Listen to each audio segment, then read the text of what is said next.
sa inyo lahat, mga kababayan ko. Mabunggo ka, ako pamikisalanan. I love you, ma'am.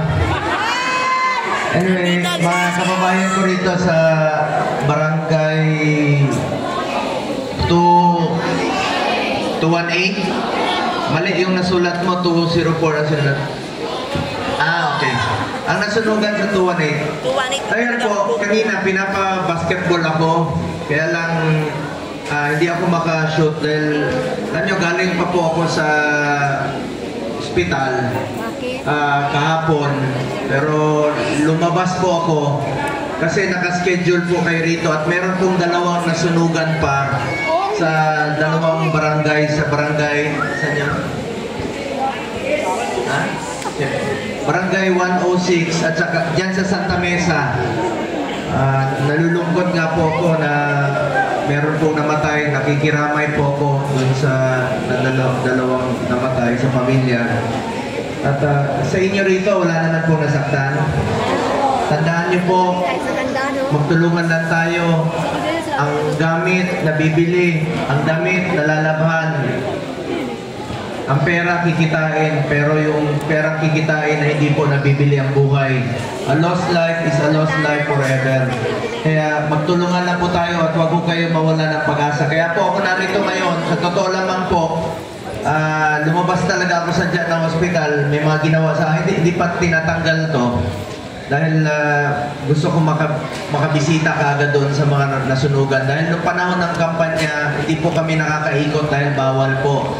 Kaya bumalik po kaagad ako dito sa inyo, makatulong man lang po at makapag-iwan ng konting ngiti sa inyong mga mukha po. Masaya na po ako na makita kong masaya kayo. Alam nyo, tandaan natin mga kababayan ko, minsan lang tayo dadaan sa mundong ito. Ang bilis ng buhay, hindi natin alam kung kailan tayo mawawala sa mundong ito. Kung ano yung kabutihan na pwede natin gawin sa ating kapwa, gawin na po natin ngayon. Dahil hindi na tayo babalik sa mundong ito. Kaya ako po, magtataka kayo, tapos ng eleksyon, nandito pa rin po ako. Alam nyo, pagkatapos ng proklamasyon ko noong 2019, pumunta ako sa nasunugan sa Caloocan. Nung Sabado, after my proclamation, pumunta kaagad ako sa Barangay 118 at sa Barangay 123 dito po sa Maynila, sa mga nasunugan. Masaya po ako dahil kahit na nasunugan sila, sumisigaw at masaya pa rin po sila. Kaya sabi ko, huwag ko kayo mawala ng pag-asa, magtulungan lang po tayo. Importante buhay po tayo, mga kababayan ko. At ngayon po, nandito kami para makapagbigay po ng tulong sa inyo. Kung ano po yung matatanggap niyo yung tulong, bilhin niyo na po ng mga gamit sa inyong bahay, ngayong araw mamayang hapon. Gamitin niyo po sa tama. Ngayon, papasalamat po ako sa inyo. Huwag ko kayo magpasalamat sa akin. Kanina may lumapit, nagpapasalamat. Huwag ko kayo magpasalamat sa akin. Ako po ang dapat magpasalamat sa inyo. Dahil binigyan niyo po ako ng pagkakataon na makapagserbisyo po sa inyo. Maraming salamat po. Ako po ay isang Bisaya, probinsyano, Batanggenyong Bisaya na binigyan niyo po ng pagkakataon na makapagserbisyo sa inyo. Maraming salamat po. Salamat po. Hindi po masasayang ang tiwalang binigay niyo. Magtatrabaho po ako sa inyo. Unang sipag, pagmamalasakit po at serbisyo po ang pwede kong ialay sa inyo, mga kababayan ko.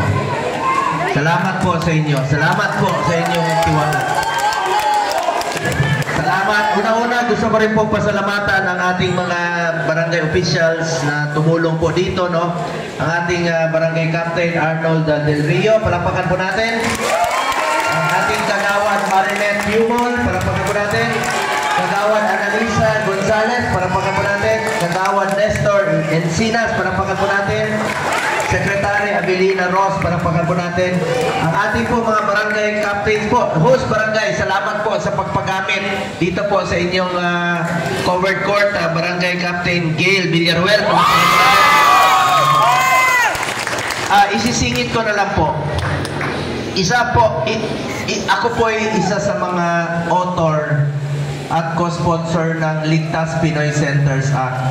Ito pong batas na ito maglalagay po ng mga evacuation center sa mga syudad at munisipyo. Alam niyo, napakalaga po ng isang evacuation center.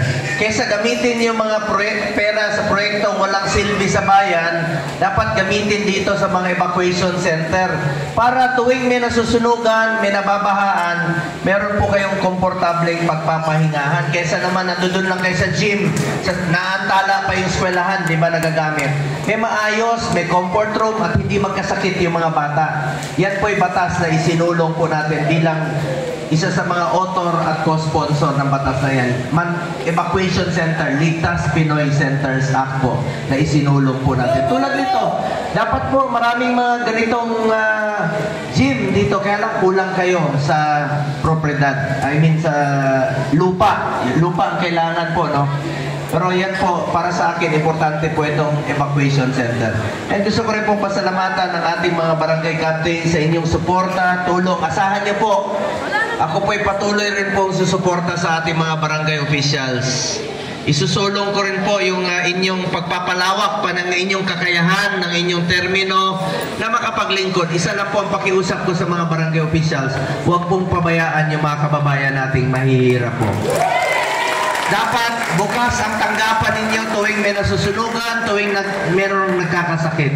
Gusto ko rin pong pasalamatan si Kapitan Hector C. ng Barangay 206. Palapakan po natin. Kapitan Louis de la Cruz ng Barangay 215. Kagawad Ervin Lam ng 204. Kapitan Vincent Nuke ng Barangay 211. Kapitan Bernie Junicio ng Barangay 212, Zone 19. At SK Chairman Christine Sambal ng Barangay 28. At salamat rin po sa Engineer Wenson Reyes ng NCR West Sector, sa ating mga pulis na nandiyan po sa labas, headed by Police Captain Jesse Escalo, ating Mrs. Rosita Del Rio, Mrs. po ni Kapitan, ang ating, nandito rin po ang ating bagong congressman ng One Tahanan Party List, no? Si Congressman Attorney Nat Odocado. Palapakan mo natin. Ang kanyang isusulong po, salamat sa inyong suporta sa One Tahanan. Ang kanyang isusulong po ay yung mga housing program po, no? Yan po, kaya naimbitahan po siya rito dahil yan po ang kanilang advokasya. Magkaroon po ng maayos na housing program po ang gobyerno po. One Tahanan Party List po. Andito rin po si Jade Hamolod, ang nominee po. Salamat rin po sa inyong tulong sa Malasakit at Bayanihan Party List. Nandito po ang second nominee. Ayan po, si Action Agad, Jade Hamolod. At pangalawa, gusto ko rin po magpasalamat sa inyong suporta at tulong sa Duterte. Nandito po ang aking mga kasamahan, ang aking mga best friend, mga kaibigan ko po. Kasama ko po sa noon pa, sa panahon po ni Pangulong Duterte nung